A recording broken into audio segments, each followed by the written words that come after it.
আপনাদের সকলকে স্বাগতম আমার বুক রিভিউ উইথ তুহিন অ্যান্ড পাঠ নামক ইউটিউব চ্যানেলে। আজকে আমি আপনাদের শ্রী বিষ্ণু পুরাণের প্রথম খণ্ডের দ্বিতীয় অধ্যায় পাঠ করে শোনাবো। আপনারা সবাই দয়া করে মন দিয়ে শ্রবণ করুন। শ্রী বিষ্ণু পুরাণ প্রথম খণ্ড দ্বিতীয় অধ্যায়, বিষ্ণু স্তোত্র ও সৃষ্টি ক্রিয়া প্রক্রিয়া। পরাশয় কহে শুনো, যিনি নিরাকার, কালোত্রহে না কভু বিকাশ যাহার, শুদ্ধ পরমাত্মা সদা এক রূপে স্থিত, সকল বিজয়ী বিষ্ণু হরিনামে খ্যাত, সৃষ্টি স্থিতি নাশকারী শিব অভিধান, সেই বাসুদেব বিষ্ণু তাহারে প্রণাম। হিরণ্য গর্ভ যিনি সদা সদাশয়, এক রূপী বহুরূপী স্থূল সূক্ষ্মময়, সর্বকার্য যিনি হন সকল কারণ, মুক্তিদাতা সে বিষ্ণু করি অনুক্ষণ, সৃষ্টি স্থিতি প্রলয়ের যিনি মূলীভূত, সে পরমাত্মাকে নমি হয়ে ভক্তিযুত, বিশ্বাধার অনুসূক্ষ্ম সর্বপ্রাণী স্থিত, ভ্রাণী চক্ষে দৃশ্যরূপে যিনি প্রকাশিত, উত্তম পুরুষ জ্ঞান স্বরূপ অক্ষয়, কালের স্বরূপ যিনি শুদ্ধ নিরন্তর, বিশ্বসৃষ্টি স্থিতিকর্তা অচ্যুত একখান, জ্ঞান শূন্য বলি যার আছে অভিধান, সেই বিষ্ণু পদে আগে করিয়া বন্দন, করিতেছি যথাযথ পুরাণ কীর্তন, পূর্বকালে দক্ষ আদি ঋষিশ্রেষ্ঠগণ, জিজ্ঞাসা করিয়াছিল ব্রহ্মারও সদন, তাহে যথা বলিয়াছি দেবপদ্ম শোন, সেই রূপ যথাযথ করিব কীর্তন, দক্ষ আদি সুবিদিত মুনিশ্রেষ্ঠগণ, পিতামহ পাশে যাহা করেন শ্রবণ, পুরুত কুৎস নৃপপাশে নর্মদার তীরে, বর্ণন করেন তাহা অতীব সাদরে, নৃপবর কহে সার সত্যের সদন, সার সত্য মুখে আমি করেছি শ্রবণ, পরমাত্মা যিনি সদা আত্মাতে সংস্থিত, রূপ বর্ণ জন্ম বৃদ্ধি সকলই বর্জিত, নাহি ক্ষয় কভু নাহি পরিণাম তার, পরাৎপর শ্রেষ্ঠ বলি অভিধান যার, সর্বদা আছেন মাত্র যারে বলি বলে, সর্বত্র সংস্থিত যিনি বিদিত ধরায়ে, বিশ্বের সমস্ত ধরে তাহাতেই বাস, এই হেতু বাসুদেব নামেরও প্রকাশ, জন্মশূন্য নিত্যরূপী তিনি অক্ষয়, পরম ব্রহ্ম একরূপী হয়েন অব্যয়, মায়া বা মায়ের কার্য নাহিক তাহাতে, এহেতু নির্মল যিনি জানিবে চিতে, চতুর্বিধ রূপাত্মক সেই ব্রহ্ম হরি, প্রকাশিত হন তিনি চারি রূপ ধরি, এক রূপ ব্যক্ত বলি জানে সর্বজন, মহাদাদি ঘরে কহে ওহে মহাত্মন, অব্যক্ত অপর রূপ মায়া যারে কয়, আর এক রূপ হয় পুরুষ নিশ্চয়, বেদ উক্ত ইক্ষণা দ্বিকর্ণ যেই জন, পুরুষ তাহার নাম নিগুড় বচন, চতুর্থ রূপের কাল জানিবে তাহার, এই চারি রূপে ব্রহ্ম তিনি সারাৎসার, এই চারি রূপ মধ্যে যে বস্তু পরম, তাহেরিতে জ্ঞানাগণ কয়েন অক্ষণ, বিষ্ণুর পরম পদ তাহাতেও কয়, অথবা পরম রূপ জানিবে নিশ্চয়, পূর্ব উক্ত প্রধানাদি রূপ সমুদয়, সৃষ্টি স্থিতি প্রলয়ের হেতুমাত্র হয়, ক্রীড়ারত শিশু সম বিষ্ণু মহাত্মন, পুরুষ আদি রূপে সদা প্রকাশিত হন, কার্যকরণ আদি শক্তি অব্যক্ত রূপেতে, সুসূক্ষ্ম প্রকৃতি বলি ঋষির বিচারে, সে রূপ অক্ষয় আর অন্যান্য আশ্রয়, অজয় নিশ্চল রূপ বিহীনী নিশ্চয়, ত্রিগুণ অনাদি উহা ইয়াত্তাবিহীন, বিশ্বের উৎপত্তি স্থল শব্দস্পর্শহীন, কার্যসমূহের সেই হয় লয় স্থান, এই রূপ সেই রূপ শাস্ত্রের বিধান, সৃষ্টির পূর্বেতে গত প্রলয়েরও পারে, এই রূপ ব্যাপী ছিল জগৎ সংসারে, যত বিজ্ঞ বেদাত্মবা ব্রহ্মবাদীগণ এই রূপ লক্ষ্য করি যা করে কীর্তন, পাশ্চাত্যে যে সব শ্লোক হতেছে প্রচার, জানিবে ক্রমেতে তাহা ওহে গুণধার, প্রলয়ে না ছিল দিবা না রাত্রি আকাশ, অন্ধকার বিনা কিছু না ছিল প্রকাশ, ভূমি কিংবা অন্য বস্তু কিছু নাহি ছিল, প্রকৃতি পুরুষ ব্রহ্ম আছিল কেবল, প্রকৃতি জান দ্বিজ প্রধান আখ্যান, তারপর শুনো শুনো হে মতিমান, প্রধান পুরুষ দ্বিজ এই দুই রূপ, নহে কভু নিরূপাদি বিষ্ণুর স্বরূপ, বিষ্ণুর যে রূপ দ্বারা সৃষ্টিরও সময়, এই দুই রূপ যুক্ত পরস্পর হয়, আবার বিযুক্ত হয় প্রলয়েরও কালে। সেই রূপ কাল নামে বিদিত ভূতলে। মহাপ্রলয়ের কালে বিশ্ব সংসার প্রকৃতিতে লীন থাকে ওহে গুণধার। প্রকৃতি প্রলয় বলে এই হেতু তারে, কাল রূপ ভগবান অনাদি সংসারে। অনন্ত বলিয়া তিনি বিদিত ভুবন, সৃষ্টি স্থিতি প্রলয় ওহে হেতু তেমন। যথাক্রমে চলে তাহা প্রবাহ রূপেতে, বিচ্ছেদ নাহি প্রভু জানিবে কচিতে।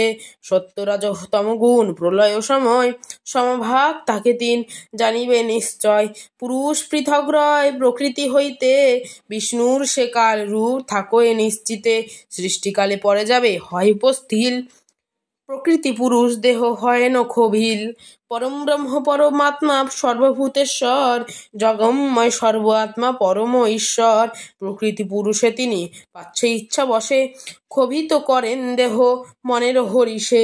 প্রকৃতি পুরুষ দেহে সে কারণ, সৃষ্টি হেতু পুনরায় সমুদ্যত হন। পরোক্ত ব্রহ্মের ইথে ক্রিয়াবত্তা নাই, তাহার দৃষ্টান্ত বলি শুনহ সবাই। গন্ধ নিকটস্থ হলে মানুষও যেমন, চঞ্চল হইয়া ওঠে ওহে মহাত্মন। সেইরূপ পরমেশ্বর নিজে ক্ষোভহীন, বুঝিবে সব ভাব যতেক প্রবীণ। সংকোচ বিকাশ দ্বারা পুরুষ রতন, ক্ষোভ ক্ষোভ করৌপ অবস্থিত হন। প্রধান রূপেতে তিনি করেন বসতি, ব্যক্ত রূপে আকাশ আদি ভূতে অবস্থিতি। ব্রহ্ম আদি জীবরূপ ব্যক্তের স্বরূপ, সর্বস্ব সর্বেশ্বর তিনি নাহি তার রূপ। সে প্রধান তত্ত্ব হতে সৃষ্টির সময়, জনমিল মহতত্ত্ব জানিবে হৃদয়। আচ্ছাদিত থেকে বীজ ত্বকেতে যেমন, প্রধান তত্ত্বেতে ঢাকা মহৎ তেমন। মহতত্ত্ব হতে পারে জন্মে অহংকার, অহংকার হতে ভূত ইন্দ্রিয় সঞ্চার। প্রধানে আবৃত্তি যথা মহত্তত রয়, মহতে আবৃত্তি তথা অহংকার হয়। সাত্ত্বিক রাজস আর তামস আখ্যানে, অহংকার তিন রূপ জানিবে কমনে। তামস অহংকার ক্ষুদ্র হয়ে তারপর, সৃজিল সপ্তন্নত্রায় সংসার ভিতর। আকাশ সৃজন শব্দ তন্মাত্র হইতে, শব্দ গুণযুত উহা জানিবে কচিতে। শব্দ তন্মাত্রই আর এই আকাশেরে, রহিয়াছে অহংকার অবরোধ করে। আকাশ ক্ষুভিত হয়ে ওহে মহাত্মন, সর্বতন্মনেত্রয় পরে করিল সৃজন। স্পর্শ গুণযুত বায়ু জন্মে তাহা হতে, অতি বলবান ইহা বিদিত যাহাতে। আকাশ বায়ুকে পরে করে আবরণ, বায়ু ক্ষোভে রূপ মাত্র হয় উৎপাদন। আরও জন্মে জাতি আর রূপ গুণ হয়, বায়ু দ্বারা সেই জ্যোতি আচ্ছাদিত রয়। ক্ষুভিত হইলে জ্যোতি রসমাত্র জন্মে, রসগুণ যুত জল জনমিল ক্রমে। জ্যোতি আসি এই জল করে আবরণ, জলক্ষবে গন্ধমাত্র হইল সৃজন।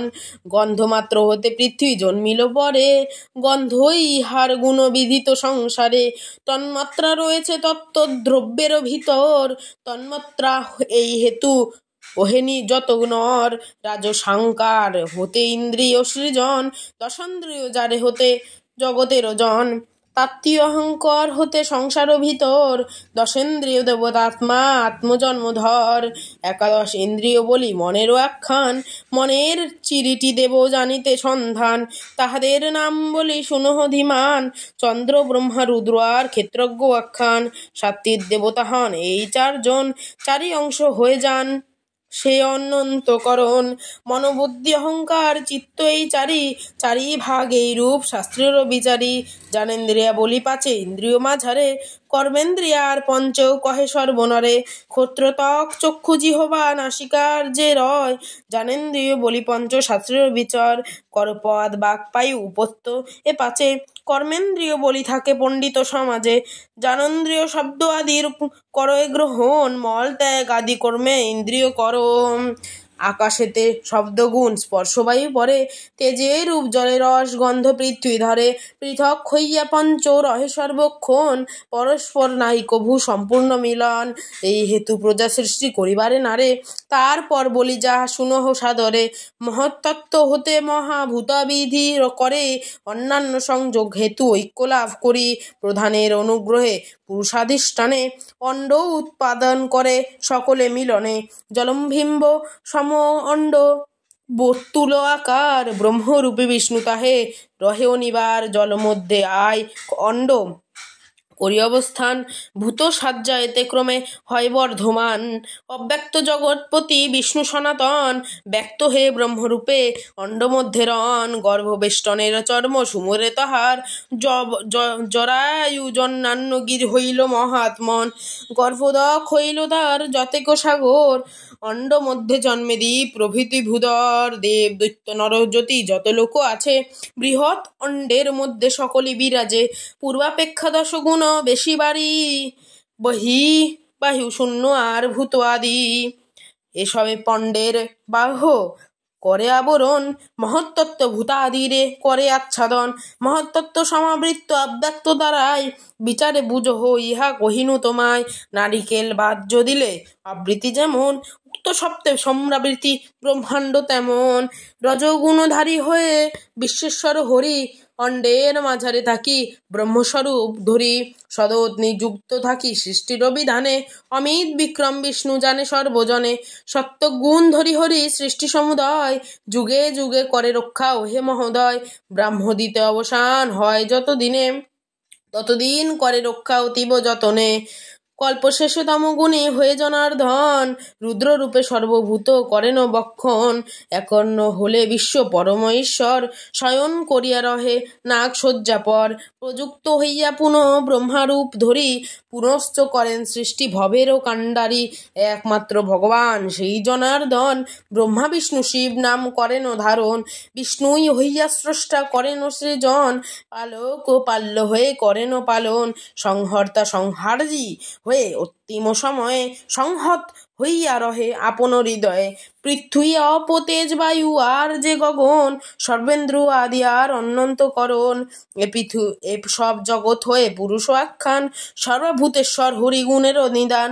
বিশ্বরূপ হন তিনি ওহে মহাত্মন, স্বর্গাদি বিভূতি তার শাস্ত্রেরও বচন। তিনি সৃজ্য তিনি স্পষ্টা তিনি পলক, প্রতিপাল্য সেই হরি তিনি ভক্ষক। ব্রহ্মাদি মূর্তিধারী সেই মহোদয়, বরিষ্ঠ বর তিনি বরেণ্য নিশ্চয়। ইতি শ্রী শ্রী শ্রীমৎ বিষ্ণু পুরাণের প্রথম খণ্ডের 2য় অধ্যায় পাঠ সমাপ্তম। শেষে আমি এটুকুই বলতে চাইবো, আপনারা সবাই সুস্থ থাকেন, ভালো থাকেন। আবার দেখা হবে একটি নতুন ভিডিওতে।